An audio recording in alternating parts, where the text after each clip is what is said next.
Welcome to J news. ముందుగా headlines చూద్దాం. ఆర్థిక ఉగ్రవాదులు విశాఖను దోచుకున్నారన్న చంద్రబాబు. పోలవరం ప్రాజెక్టును గోదావరిలో కలిపేశారని మండిపాటు. నదుల అనుసంధానం ద్వారా రాష్ట్రంలో కరువు లేకుండా చేస్తామని వ్యాఖ్య.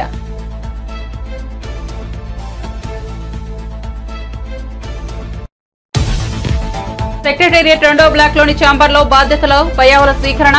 250 కోట్లను స్థానిక సంస్థలకు విడుదల చేస్తూ తొలి సంతకం. ఆర్థిక వ్యవస్థను గాడిలో పెట్టడమే తన ప్రధాన బాధ్యత అన్న పయ్యావుల.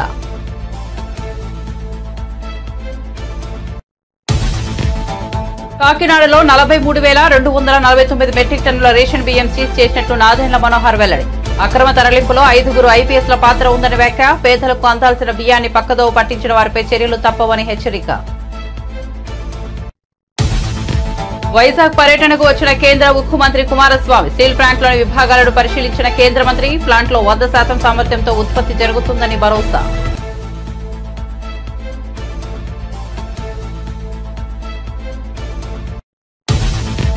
ఉట్నూరు రైతు భరోసా వర్క్షాప్ లో పాల్గొన్న తెలంగాణ ఉప ముఖ్యమంత్రి. రైతు భరోసా పథకం విధి విధానాలపై అభిప్రాయాలు సేకరిస్తున్నట్లు వెల్లడి.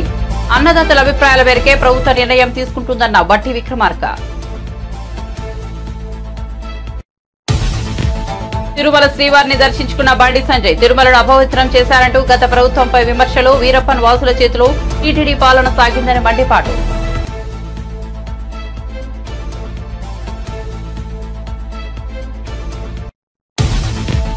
కిషన్ రెడ్డి కేంద్ర మంత్రిగా హైదరాబాద్ కు ఏం చేశారన్న మంత్రి పొన్నం. ప్రతిపక్షాల ఉచ్చులో నిరుద్యోగులు పడొద్దని, చదువుకోవాల్సిన సమయాన్ని వృధా చేసుకోవద్దని వెల్లడి. జాబ్ క్యాలెండర్ గురించి మేధావుల అభిప్రాయం తీసుకుని విడుదల చేస్తామని హామీ.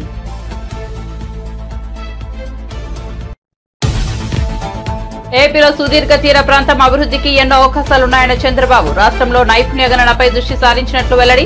ప్రపంచవ్యాప్తంగా ఉన్న అవకాశాలు అందిపుచ్చుకునేందుకే స్కిల్ సెన్సస్ ఉందన్న సీఎం.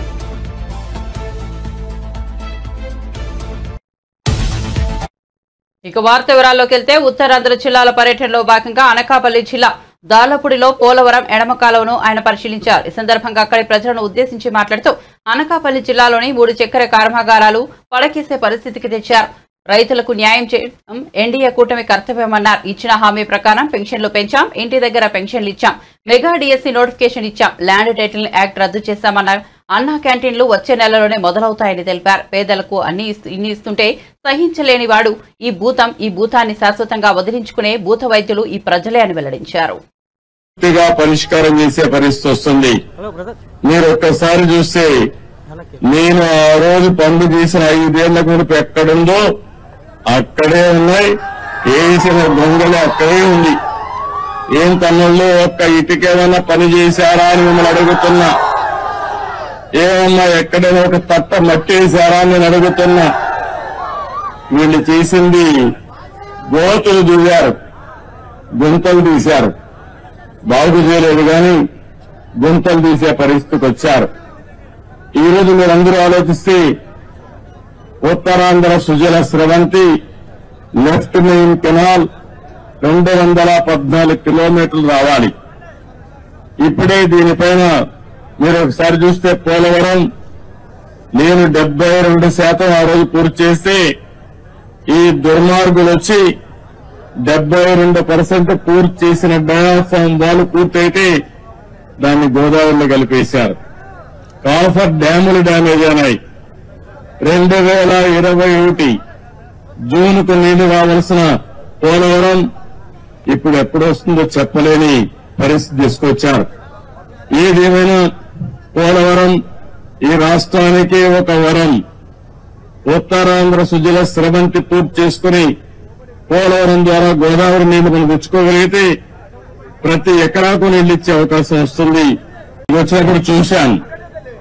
నా ఆలోచన ఏంటంటే గోదావరి నీళ్లు అనకాపల్లి జిల్లాకు రావాలి.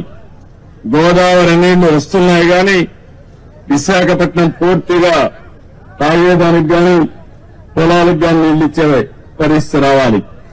అందుకే ఈ రోజు కూడా పోలవరం పూర్తి కావాలంటే కొంచెం సమయం పడుతుంది కానీ అది పూర్తయ్యే లోపల పురుషోత్తపట్నం పుష్కర లిఫ్ట్ ఇరిగేషన్ల ద్వారా ఒక 2500 క్యూసెక్స్ ఆఫ్ వాటర్ ని ఈ ప్రాంతానికి తీసుకొచ్చే అవకాశం ఉంది. అందుకే దీనికి ప్రాధాన్యత ఇస్తాం. ఇక్కడే తక్కువ నేను చూశాను, ఈ అండర్ పాస్ కూడా వేయాలి. ఈ రెండు కూడా వార్ ఫుటింగ్ మీద ఈ రోజే టెండర్లు పిలిచి పూర్తి చేసే బాధ్యత ఇంజనీర్లకు అప్పచెపుతున్నానని చెప్పి కూడా నేను మీకు తెలియజేస్తున్నాను. కాలయాపన లేదు, ఇమ్మీడియట్ గా చేయాలి. అదే మరిగా వచ్చిన డబ్బులు అక్కడక్కడ అరాకొరా ఖర్చు పెడితే పనులు పూర్తి కావాలంటే చాలా సమయం పడుతుంది. అందుకని ఒక 800 కోట్ల రూపాయలు ఖర్చు అవుతుంది 93 కిలోమీటర్స్ వరకు పూర్తి చేసుకుంటే. దీనివల్ల దగ్గర 1,00,000 ఎకరాలకు ఈ అనకాపల్లిలో నీళ్లిచ్చే అవకాశం వస్తుంది. ఇప్పుడే ప్రారంభించమంటున్నా. ఎంత వీలైతే అంత తొందరలో పూర్తి చేసి ఉత్తరాంధ్ర సుజల శ్రవంతి ద్వారా ఉత్తరాంధ్ర ప్రజానీకు రుణం తెచ్చుకుంటాం. అది పూర్తి చేసి 2026 నాటికి భోగాపురం విమానాశ్రయం తొలిదశను పూర్తి చేస్తామని ఏపీ సీఎం చంద్రబాబు అన్నారు. ఈ ఎయిర్పోర్ట్ పూర్తయితే ఎన్నో ప్రయోజనాలు ఉంటాయన్నారు. దీనిని పూర్తి చేయించే బాధ్యత కేంద్ర మంత్రి రామ్మోహన్ నాయుడుపై ఉందన్నారు. హెలికాప్టర్ ద్వారా విమానాశ్రయం ప్రాంతాన్ని పరిశీలించారు. అనంతరం మీడియాతో ఆయన మాట్లాడుతూ ఉత్తరాంధ్ర అభివృద్ధికి భోగాపురం కీలకమన్నారు. ఈ ప్రాంతానికి భోగాపురం గ్రోత్ ఇంజిన్ గా పనిచేస్తోందన్నారు. విమానాశ్రయం పూర్తయితే ఈ ప్రాంతం ఎకనామిక్ హబ్ గా మారుతుందన్నారు. చుట్టుపక్కల ప్రాంతం అభివృద్ధి చెందుతుందన్నారు. భోగాపురం వరకు బీచ్ రోడ్ నిర్మాణం జరగాల్సి ఉందన్నారు. పారిశ్రామిక ప్రాంతంగా ఎదగడానికి భోగాపురంకు మంచి అవకాశాలు ఉన్నాయని పేర్కొన్నారు. 3 పోర్టులున్నాయి. గంగవరం, విశాఖపట్నం, ఏదైతే భావనపాడు, ఇప్పుడు పేరు మార్చారు మూలపేట అని. ఆ మూలపేటను పేరు మార్చిన కూడా తెలియాలి అందరికీ. పేరు మార్చారు కానీ జరిగింది ఏమీ లేదు. ఈ 3 ఎయిర్పోర్ట్లు ఒకటి. మూడోది ఒక సుందరమైన ప్రదేశం, సముద్రం, దట్టు ఈస్ట్ కోస్ట్. ఇది ఒక పెద్ద అసెట్. ఇది భవిష్యత్తులో పెద్ద ఎత్తున పెరగబోయే నగరం. ఈ ఎయిర్పోర్ట్తో విశాఖపట్నం, విజయనగరం కలిసిపోతుంది. ఇక్కడి నుంచి శ్రీకాకుళం కూడా కలిసే అవకాశం ఉంది. ఎందుకంటే శ్రీకాకుళం 50 కిలోమీటర్లు, విశాఖపట్నం 50 కిలోమీటర్లు. ఆ సెంటర్లో ఈ ఎయిర్పోర్ట్ వస్తా ఉంది. అదే మరిగా ఫేజ్ 1లో బీచ్ రోడ్ భోగాపురం వరకు ఏదైతే బీచ్ రోడ్ ఉందో అది కానీ మనం వేసుకుంటే, ఫేజ్ 2లో ఇంకొక 50 కిలోమీటర్లు శ్రీకాకుళం, ఫేజ్ 3లో లేదంటే కంటిన్యూగా కూడా మూలపేట పోర్ట్ వరకు వేసుకుంటే, మూలపేట నుంచి ఒక పేరలల్ హైవే వచ్చి బీచ్ రోడ్ వచ్చి ఇప్పుడుండే ఎగ్జిస్టింగ్ హైవే ఈ హైవే కనుక కలిపేయగలిగితే మధ్యలో కొన్ని కనెక్టివిటీ పెట్టుకుంటే one of the best place అవుతుంది ఇండస్ట్రియలైజేషన్ కి. Nowhere no place can beat this. ఇది నాకు ఒక కళ, ఎప్పటి నుంచో మాట్లాడుతున్నా. అది ఇప్పుడు ఎగ్జిక్యూట్ చేసే పరిస్థితి వచ్చింది. ఈ ఎయిర్పోర్ట్ మనం చూస్తే 15 మే 2015 20వ తారీఖున రాష్ట్ర ప్రభుత్వం ఆమోదం తెలిపింది. నేను వచ్చిన వెంటనే ఆమోదం తెలియజేశాను. అక్టోబర్ 7, 2016 కేంద్రంలో కూడా సెంట్రల్ మినిస్ట్రీ కూడా దీనికి యాక్సెప్ట్ చేశారు. దీనికి ఆ రోజు 2700 ఎకరాలు అక్వైర్ చేశాం. 2023కి ప్రాజెక్టే పూర్తి కావాలని ఒక లక్ష్యంగా పెట్టుకున్నాం. అప్పట్లో వీళ్ళొచ్చి మొత్తం టింకర్ చేశారు, ప్రాజెక్ట్ ని ఆడుకునే పరిస్థితికి వచ్చారు. ఇప్పుడు మళ్ళా మొదటికి వచ్చింది. ఒక 500 ఎకరాలు తీసుకోవడం, లేకుంటే లేనిపోని సమస్యలు క్రియేట్ చేయడం, అన్ని క్రియేట్ చేశారు. మళ్ళీ వేసిన ఫౌండేషన్ తిరిగి ఫౌండేషన్ వేయడం, అంటే ఇవన్నీ కూడా ఏంటంటే ఒక పిల్లోళ్ల చేష్టలు లేదంటే పిచ్చోళ్ల చేష్టల కింద దీన్ని అతలాకుతలం చేసే పరిస్థితికి వచ్చారు. అయితే ఈ రోజుకి 31.8% వర్కులు పూర్తయినాయి. దీనికి నేను క్లియర్ గా ఇన్స్పెక్ట్ చేసిన తర్వాత ఫార్చునేట్లీ ఉత్తరాంధ్ర బిడ్డ సెంట్రల్ సివిల్ ఏవియేషన్ మినిస్టర్ గా ఉన్నాడు. ఇప్పుడు ఈ ప్రాజెక్టు కట్టే వాళ్ళు కూడా ఉత్తరాంధ్ర వాళ్లే, డెవలపర్ కూడా. ప్రాంతం యొక్క అభివృద్ధి ధ్యేయంగా ఇద్దరు కూడా దీన్ని డెవలప్ చేయాల్సిన అవసరం ఉంది, one of the best project గా. అదే సమయంలో 4700 కోట్లతో ఫేజ్ 1 ప్రారంభిస్తున్నారు. 2200 ఎకరాలు ఇప్పుడు వీళ్ళ హ్యాండ్ ఓవర్ లో ఉంది. ఇంకొక 500 ఎకరాలు ఉంది, అది కూడా ఇవ్వడానికి ఇన్ ప్రిన్సిపల్ యాక్సెప్ట్ చేస్తున్నాం. ఈ ఎయిర్పోర్ట్ గాని పూర్తయితే రాయగఢ్, కోరాపుట్, మల్కన్గిరి, ఈస్ట్ గోదావరి, శ్రీకాకుళం, విజయనగరం, విశాఖపట్నం, అనకాపల్లి కూడా మొత్తం ఈ ప్రాంతాలన్నీ కూడా చేసే పరిస్థితి వస్తుంది. ఏ ఎయిర్పోర్ట్ కైనా ఎప్పుడైనా కనెక్టివిటీ చాలా ముఖ్యం. ఈరోజు హైదరాబాద్ ఉంది, ఔటర్ రింగ్ రోడ్ తీసుకొచ్చాం. ఔటర్ రింగ్ రోడ్డు వల్ల ఎక్కడ బయలుదేరినా, విజయవాడలో బయలుదేరినా, మహబూబ్నగర్ లో బయలుదేరినా, సిటీ నుంచి బయలుదేరినా, ఏ పార్ట్స్ ఆఫ్ ది సిటీలో బయలుదేరినా నేషనల్ హైవేకి ఎక్కి నేరుగా ఎయిర్పోర్ట్ రోడ్డుకు వచ్చేసే పరిస్థితి వస్తుంది.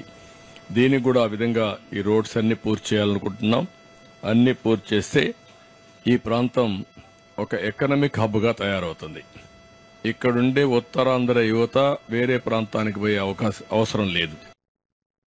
క్షేత్రస్థాయిలో రైతుల నుంచి అభిప్రాయాలు సేకరించి పూర్తిస్థాయి మార్గదర్శకాలతో రైతు భరోసా పథకాన్ని పకడ్బందీగా అమలు చేస్తామని రాష్ట్ర ఉప ముఖ్యమంత్రి మల్లువట్టి విక్రమార్క స్పష్టం చేశారు.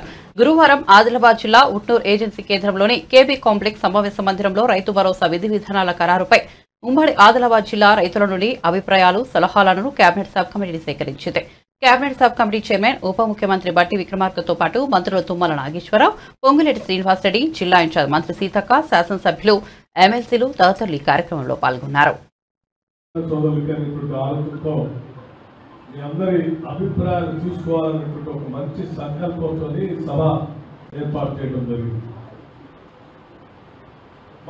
ప్రభుత్వ పరంగా ముఖ్యమంత్రి గారు రేవంత్ రెడ్డి గారు కానీ, వ్యవసాయ శాఖ మంత్రిగా తుమ్మల నాగేశ్వరరావు గారు కానీ, రెవెన్యూ శాఖ మంత్రిగా పొంగులేటి శ్రీనివాసరెడ్డి గారు కానీ, లేకపోతే రూరల్ డెవలప్మెంట్ పంచాయతీరాజ్ మంత్రిగా ఉన్నటువంటి సీతక్క గారు కానీ, ఇతర మంత్రిమండలి సభ్యులు కానీ, మేమందరం చాలా స్పష్టంగా ఓపెన్ మైండ్తో ఉన్నాం.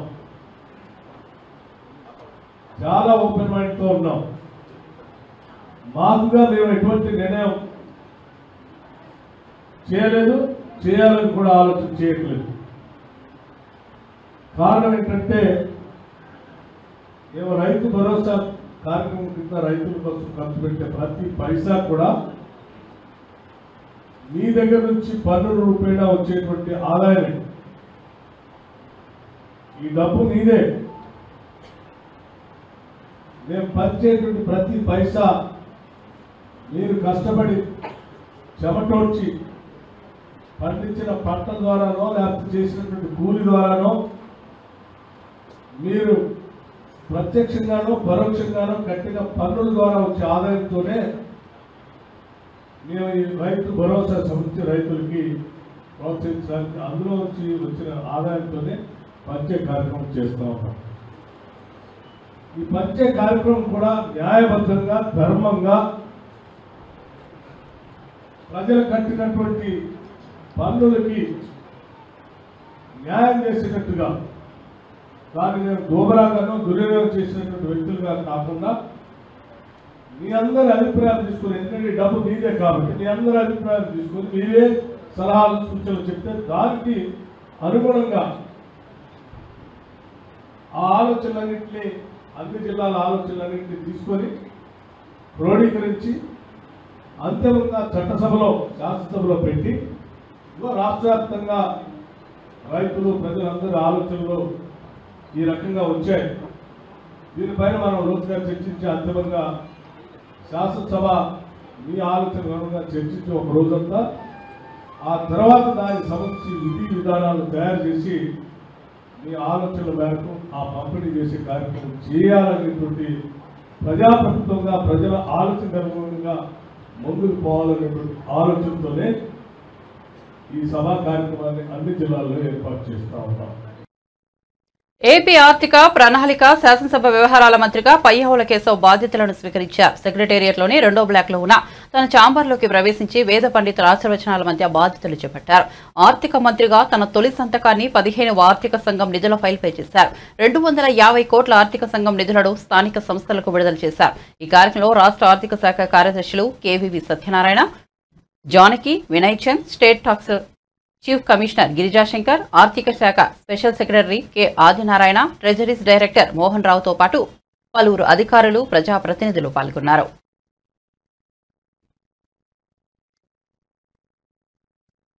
రేషన్ బియ్యం అక్రమ తరలింపులో ఐపీఎస్ అధికారుల పాత్ర ఉందంటూ పౌర సరఫరాల శాఖ మంత్రి నాదెండ్ల మనోహర్ సంచలన వ్యాఖ్యలు చేశారు.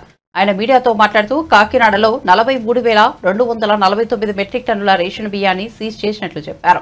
ఈ అక్రమ తరలింపులో 5 ఐపీఎస్ల పాత్ర ఉందన్నారు. పేదలకు అందాల్సిన బియ్యాన్ని పక్కదోవ పట్టించిన వారిపై చర్యలు తప్పవని హెచ్చరించారు. విజయవాడ ఏపీ ఐఎస్సీ కాలనీలో రైతు బజార్లో రాయితీపై నాణ్యమైన బియ్యం, కందిపప్పు పంపిణీ చేసే మొదటి కౌంటర్ను నాదెండ్ల మనోహర్ ప్రారంభించారు. సంక్షేమ పథకాలతో పాటు వినియోగదారులకి నిత్యావసర సరుకులు సరైన ధరకు అందించాలనే ఒక ప్రయత్నం ఒక 10 రోజుల నుంచి మా డిపార్ట్మెంట్ అంతా కూడా కృషి చేశారు. అనేక ప్రాంతాల్లో రైతుల గురించి మేము కలిసినప్పుడు, వాళ్ళ సమస్యలు మేము అర్థం చేసుకున్నప్పుడు ఉప ముఖ్యమంత్రి గారు పవన్ కళ్యాణ్ గారు కాకినాడలో కూడా మేము రైతులకి ధాన్యం కొనుగోలు విషయంలో అన్యాయం జరుగుతున్న దానిపైన ఆ రోజు కూడా మేము పోరాటాలు చేశాం. రైతుకి ఎక్కడ అన్యాయం జరగకూడదని చెప్పి మా శాఖ నుంచి మేము గత ప్రభుత్వం సుమారు 36,000 కోట్ల రూపాయలు కార్పొరేషన్ ద్వారా రుణాలు తీసుకుని 1,650 కోట్లు బకాయిలు రైతులకి చెల్లించకుండా వెళ్ళిపోయింది.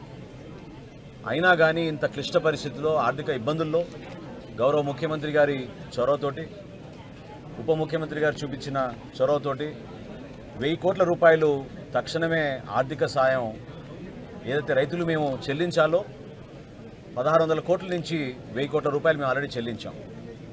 ఇంకొక 600 కోట్ల రూపాయలు త్వరలోనే చెల్లించాల్సిన అవసరం ఉంది, అది కూడా చెల్లిస్తాం.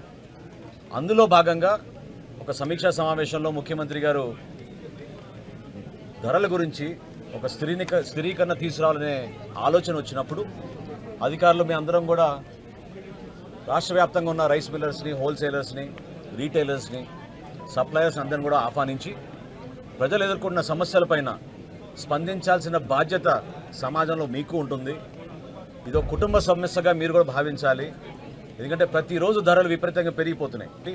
రాష్ట్ర వ్యాప్తంగా ఒకే ధర అందించాలనే ఒక ఆలోచనతో ఒక 4 రోజులు కసరత్తు చేసి మా అధికారులంతా ఈ రోజున సుమారు 284 అవుట్లెట్లలో ఈరోజు కందిపప్పు ప్రతి వినియోగదారుడికి కేవలం 160 రూపాయలు కిలో చొప్పున అందిస్తున్నాం. అదేవిధంగా సూపర్ ఫైన్ రైస్ క్వాలిటీ 49 రూపాయలు కోటి, 48 రూపాయలు కోటి ఆ రైస్ కూడా ప్రతి ఒక్కరికి అందుబాటులో ఉంచేటట్టు రోజుకి 391 క్వింటాళ్ళు మెట్రిక్ టన్నులు దాదాపు మాకు ఉన్న స్టాక్ని మేము బేస్ చేసుకుని రాష్ట్ర వ్యాప్తంగా ఈ రోజున 125 క్వింటాళ్ళ కందిపప్పు ప్రతిరోజు అందుబాటులో ఉంచేటట్టు మేము ఒక నిర్ణయం తీసుకుని వినియోగదారులకు అందిస్తున్నాం. వీటితో పాటు మేము రాబోయే రోజుల్లో ఖచ్చితంగా వీళ్ళందరికీ కూడా పంచదార కానివ్వండి, కందిపప్పు కానివ్వండి, రాగి కానివ్వండి, మిల్లెట్స్ కానివ్వండి, ఇది పంపిణీ చేయాలని ఒక ప్రణాళిక సిద్ధం చేసుకుంటున్నాం. సో ఈ కార్యక్రమాల్లో పాల్గొని విజయవంతం చేసినందుకు, మమ్మల్ని ఆహ్వానించినందుకు పెద్దలు గద్దె రామ్మోహన్ గారికి, అదేవిధంగా ఇక్కడ ఉన్న పార్టీ నాయకులందరికీ కూడా మనస్ఫూర్తిగా నేను ధన్యవాదాలు తెలుపుకుంటున్నాను. భవిష్యత్తులో మేము చేయబోయే కార్యక్రమాల్లో రైతుకి ఖచ్చితంగా న్యాయం జరుగుతుంది, వినియోగదారుడు కూడా అదేవిధంగా సరైన ధరల్లో నాణ్యమైన సరఫరా చేసే విధంగా సరుకులన్నీ కూడా మేము అందిస్తాం. దీంతో పాటు మేము రాష్ట్ర వ్యాప్తంగా ఎక్కడ కూడా పొరపాటు జరగకుండా మా పబ్లిక్ డిస్ట్రిబ్యూషన్ సిస్టంలో సామాన్యులకి అందించాల్సిన రైస్ని ఎక్కడ కూడా పొరపాటు జరగకుండా, అవకతవకలు జరగకుండా అందించే బాధ్యత కూడా మేము తీసుకుని అన్ని ప్రాంతాల్లో మేము దాడులు చేసుకుంటూ ఎక్కడ కూడా పొరపాటు లేకుండా మిల్లర్స్ అందరినీ కూడా సహకరించమని నేను కోరడం జరిగింది. దానికి వాళ్ళు మనస్ఫూర్తిగా ముందుకొచ్చారు. రైతు బజార్లో ఈ విధంగా స్పందించడం అనేది చాలా గొప్ప విషయం. 284 అవుట్లెట్లు ఈరోజు ప్రారంభించాం. ఇది కేవలం రైతు బజార్లే కాదు, మన రాష్ట్రంలో ఉన్న హోల్సేలర్స్ అందరూ కూడా, రీటైలర్స్ అందరూ కూడా ఇదే ధరకు అమ్మాలనే ఒక నిర్ణయానికి వచ్చాం. సో పెద్ద పెద్ద రీటైలర్స్, డీమార్ట్ కానీ, రిలయన్స్ కానీ హైదరాబాద్ ఇమేజ్ ని డ్యామేజ్ చేసేలా కేంద్ర మంత్రి కిషన్ రెడ్డి మాట్లాడుతున్నారని మంత్రి పొన్నం ప్రభాకర్ తీవ్ర ఆగ్రహం వ్యక్తం చేశారు. కిషన్ రెడ్డి మాటలను ఖండిస్తున్నామని అన్నారు. హైదరాబాద్ కి ఆయన ఏం తెచ్చారని ప్రశ్నించారు మంత్రి పొన్నం ప్రభాకర్.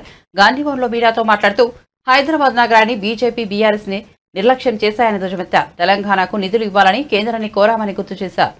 కిషన్ రెడ్డి కేంద్ర మంత్రి కాగానే హైదరాబాద్ ఇన్ఛార్జి మంత్రిగా కలిశానని చెప్పారు. మాజీ మంత్రి కేటీఆర్ కేంద్రంపై ఒత్తిడి తేలేకపోయారని, ఆయన పెద్ద అసమర్థుడని విమర్శలు చేశారు.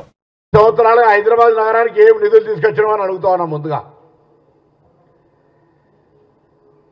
హైదరాబాద్ స్మార్ట్ సిటీ చేయలేదు, కేంద్రం నుంచి ₹1 ప్రత్యేక నిధి తీసుకురాలే.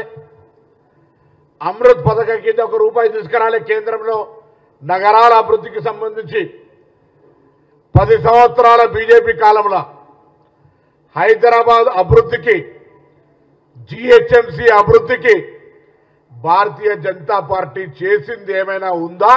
కిషన్ రెడ్డి గారు ముందు చెప్పండి అని అడుగుతా ఉన్నా. ₹1 కూడా సహకారం చేయకుండా గత ప్రభుత్వంతో అంటగాగి కేంద్రము రాష్ట్రము ఇద్దరు కూడా మిత్రపక్షంలాగా వ్యవహరించి హైదరాబాద్ను నిర్లక్ష్యం చేసింది మీరు కాదా అని అడుగుతా ఉన్నాం. ఇలా స్థానిక సంస్థల అధికారాలు 73, 74 రాజ్యాంగ ఆధునీకరణ ద్వారా 15th ఫైనాన్స్కి వచ్చిన నిధులు తప్ప మా హక్కు. కేంద్రం నుంచి ఒక్క రూపాయి అయినా ప్రత్యేకంగా నిధులు తెచ్చినారా అని అడుగుతా ఉన్నాం. స్థానిక ఎంపీని మీరు పార్లమెంట్ సభ్యులు ఇక్కడ ఈరోజు మేము అధికారంలోకి వచ్చిన తర్వాత కేంద్రం నుంచి నిధులు రావాలని అనేక సందర్భాల్లో విజ్ఞప్తి చేసినాం. మా గౌరవ ముఖ్యమంత్రి గారు మిమ్మల్ని అడుగుతా ఉన్నారు. కేంద్ర మంత్రి అయిన హైదరాబాద్ నుంచి మొత్తం యావత్ తెలంగాణకు ప్రాతినిధ్యం వహిస్తా ఉన్నారు. రండి మా మంత్రివర్గంతో మనందరం కూర్చొని రాష్ట్ర అభివృద్ధికి సంబంధించి ఒక ప్రణాళిక చేసుకుందాం. గతంలో ఆంధ్రప్రదేశ్ సుదీర్ఘ తీర ప్రాంతం ఉందని, మౌలిక సదుపాయాలు అందుబాటులో ఉన్నాయని, అభివృద్ధికి ఎన్నో అవకాశాలు ఉన్నాయని ముఖ్యమంత్రి చంద్రబాబు నాయుడు అన్నారు. గురువారం విశాఖలో నిర్వహించిన సిఐఐ నేషనల్ కౌన్సిల్ సమావేశంలో ఆయన మాట్లాడుతూ రాష్ట్రంలో నైపుణ్యకరణపై ప్రధానంగా దృష్టి సారించామన్నారు. ప్రపంచవ్యాప్తంగా ఉన్న ఉద్యోగ అవకాశాలు అందిపుచ్చుకునేందుకే స్కిల్ సెన్సెస్ ఉందన్నారు. అంతర్జాతీయ స్థాయిలో ఉద్యోగ అవకాశాలు పొందేలా చూస్తామన్నారు. తయారీ రంగానికి ఆంధ్రప్రదేశ్ వ్యూహాత్మక ప్రాంతమన్నారు. విశాఖపట్నంను ఫిన్టెక్ హబ్ గా తీర్చిదిద్దుతామన్నారు. ఆగ్రో ఇండస్ట్రీస్ రంగంలో ఏపీలో ఎన్నో అవకాశాలు ఉన్నట్లు చెప్పారు. ఫార్మా, ఆటోమొబైల్, హార్డ్వేర్ రంగాల్లో విస్తృత అవకాశాలు ఉన్నట్లు తెలిపారు. Growth has taken place, competitive world has emerged, we are able to compete with others. From then onwards, 95 has, I am very clear, I am recollecting, first time IT we started. I thought IT is the right way to move forward.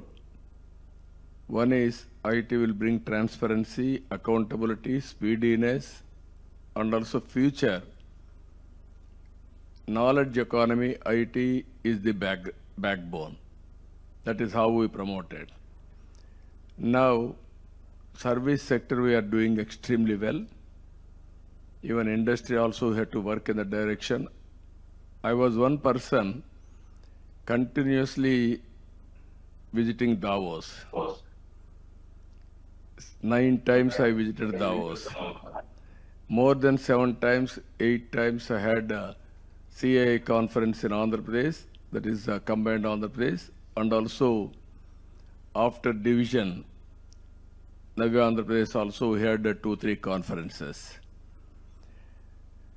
Today, ease of doing business also we are number 1. For the last 5 years, we are number 1. Even growth rate, if you see when I was CM, CAGR 13.5%. I always compare myself with industry's benchmark.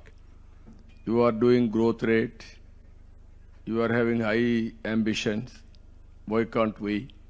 That is how we used to work in a big way. I am requesting all of you, now Honorable PM is working 2047 Vikasit Bharat. And also Andhra Pradesh is working to match with that vision, Vikasit Andhra Pradesh. As on today, we are the 5th largest economy. Very soon, by 2027, we are going to become 3rd largest economy. But all of us will work together. We will make India 2nd largest economy or number 1 economy by 2047. It is possible. We are having an advantage, demographic dividend. Technology, we are doing extremely well. And demographic dividend as a windfall is nobody expected. It has come. Globally, all other countries are suffering because of aging problem. Visakha steel plant ను రక్షించడం తమ బాధ్యత అని కేంద్ర పరిశ్రమలో ఉక్కు శాఖ మంత్రి కుమారస్వామి అన్నారు. వైజాగ్ పర్యటనకు వచ్చిన కేంద్ర మంత్రి స్టీల్ ప్లాంట్ ను సందర్శించారు. ప్లాంట్లోని వివిధ విభాగాలను పరిశీలించారు. అనంతరం ఆయన మాట్లాడుతూ విశాఖ స్టీల్ ప్లాంట్ పై ఆధారపడి ఎన్నో కుటుంబాలు బతుకుతున్నాయని చెప్పారు. ప్లాంట్ మూతపడుతుందని ఎవరూ ఆందోళన చెందాల్సిన అవసరం లేదని తెలిపారు. ప్రధాని మోదీ ఆశీస్సులతో ప్లాంట్లో 100% సామర్థ్యంతో ఉత్పత్తి జరుగుతుందని భరోసా ఇచ్చారు. మరోవైపు స్టీల్ ప్లాంట్లో కుమారస్వామిని బీజేపీ ఎమ్మెల్యే విష్ణుకుమార్ రాజు కలిశారు. Give a new life to this RINL plant. For that, actually, today I visited the plant personally with our MOS Varmaji also and our local MP Bharatji and our BJP leader Narsimha Rao and Vishnu Raju MLA and Srinivas Raju. Everybody visit sales director also. We all visited the plant.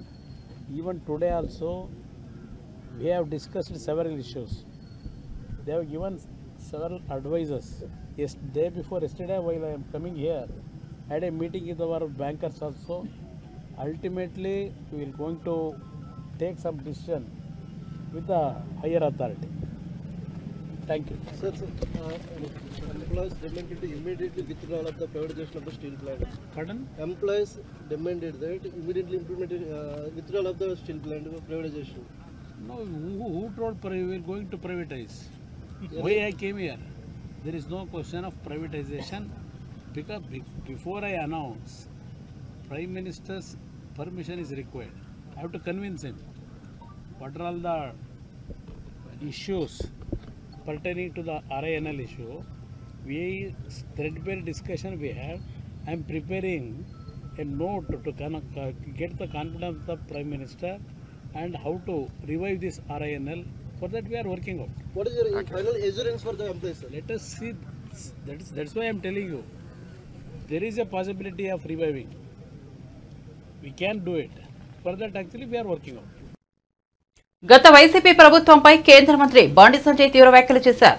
టీటీడీని రాజకీయ పునరావాస కేంద్రంగా మార్చారని విమర్శించారు. స్వామివారిపై భక్తి లేని వారు నామాలు పెట్టుకుని స్వామికి టీటీడీ ఆస్తులకు పంగనామాలు పెట్టారని మండిపడ్డారు.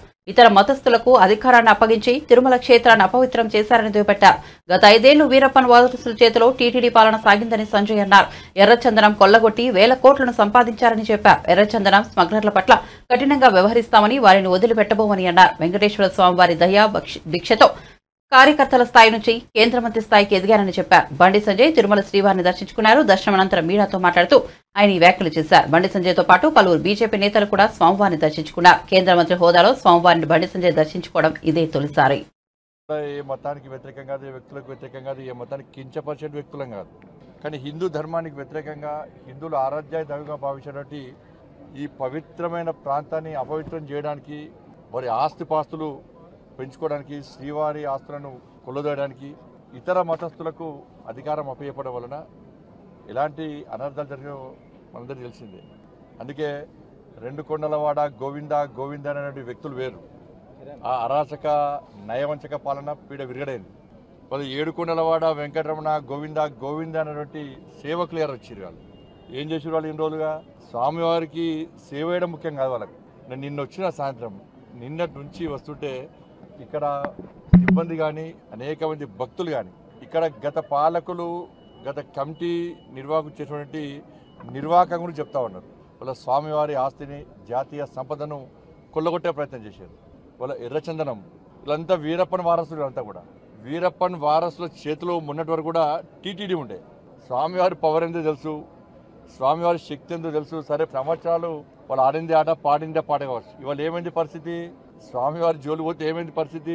కాబట్టి ఎర్రచందనం పేరుతోని దొంగదందా చేస్తూ వేల కోట్ల రూపాయల స్వామివారి ఆస్తిని జాతీయ సంపదను దోచుకుంటూ వాళ్ళే ఇవాళ రాజకీయాలను శాసించే స్థాయికి వచ్చారు. రాజకీయ నాయకులను వాళ్ళ గుప్పిట్లో పెట్టుకొని ఎన్నికల్లో గెలవాలన్నా, ఎన్నికల్లో ఖర్చు పెట్టాలన్నా, పార్టీలు నడవాలన్నా, చివరకు ప్రభుత్వాన్ని కూడా అప్పులు ఇచ్చే స్థాయికి వచ్చినంటే ఇంతకన్నా దుర్మార్గం, ఇంతకన్నా సిగ్గుచేటి కూడా కాదన్న విషయాన్ని మనం గుర్తుంచుకోవాలి. తప్పకుండా దీన్ని వదిలిపెట్టే ప్రసక్తి లేదు. గతంలో విషయంలో చంద్రబాబు నాయుడు గారు మాట్లాడారు, పవన్ కళ్యాణ్ గారు మాట్లాడారు, మా భానుప్రకాష్ గారు వీళ్ళందరూ కూడా ఈ విషయంలో చాలా సందర్భాల్లో ఫైట్ చేశారు. కానీ వాళ్ళ ఆలోచన ఏంది? కాబట్టి దాన్ని వదిలిపెట్టే ప్రసక్తి లేదు. పూర్తిగా ఈ విషయాన్ని మా కేంద్ర హోంశాఖ మంత్రులు అమిత్ షా గారు తీసుకొస్తాం. తప్పకుండా దీన్ని నివేదికలు తెప్పించుకుంటాం. ఎర్రచందనం స్మగ్లింగ్ పేరుతోని స్వామివారి సంపదను జాతీయ సంపదను ఎవరైతే దోచుకున్నారో అక్రమ దందా చేసారో ఆ మూర్ఖులను వదిలిపెట్టే ప్రసక్తి లేదు.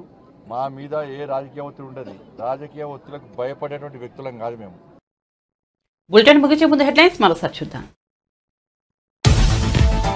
ఆర్థిక ఉగ్రవాదులు విశాఖను దోచుకున్నారన్న చంద్రబాబు. పోలవరం ప్రాజెక్టును గోదావరిలో కలిపేశారని మండిపాటు. నదుల అనుసంధానం ద్వారా రాష్ట్రంలో కరువు లేకుండా చేస్తామని వ్యాఖ్య.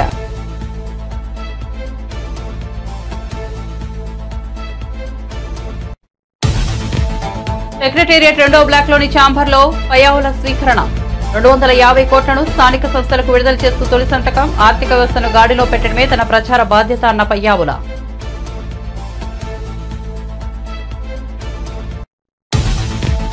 కాకినాడలో 43,249 మెట్రిక్ టన్నుల రేషన్ బియ్యం సీజ్ చేసినట్టు నాదెండ్ల మనోహర్ వెల్లడి. అక్రమ తరలింపులో 5 ఐపీఎస్ల పాత్ర ఉందని వ్యాఖ్య. పేదలకు అందాల్సిన బియ్యాన్ని పక్కదోవ పట్టించిన వారిపై చర్యలు తప్పవని హెచ్చరిక. వైజాగ్ పర్యటనకు వచ్చిన కేంద్ర ఉక్కు మంత్రి కుమారస్వామి. స్టీల్ ప్లాంట్లోని విభాగాలను పరిశీలించిన కేంద్ర మంత్రి ప్లాంట్లో 100% సామర్థ్యంతో ఉత్పత్తి జరుగుతోందని భరోసా.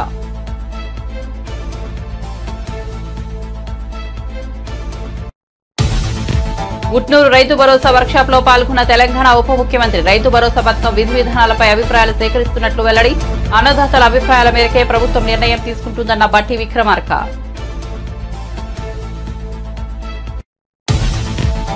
తిరుమల శ్రీవారిని దర్శించుకున్న బండి సంజయ్. తిరుమలను అపవిత్రం చేశారంటూ గత ప్రభుత్వంపై విమర్శలు. వీరప్పన వాసుల చేతిలో టీటీడీ పాలన సాగిందని మండిపాటు.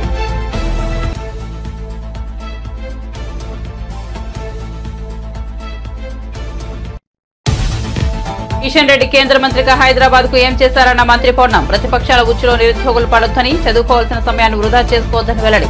జాబ్ క్యాలెండర్ గురించి మేధావుల అభిప్రాయం తీసుకుని విడుదల చేస్తామని హామీ.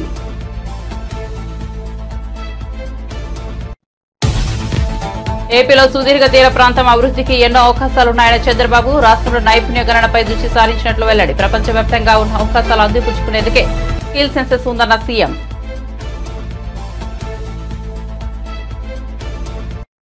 మరిన్ని అప్డేట్స్ కోసం చూస్తూనే ఉండండి జే న్యూస్.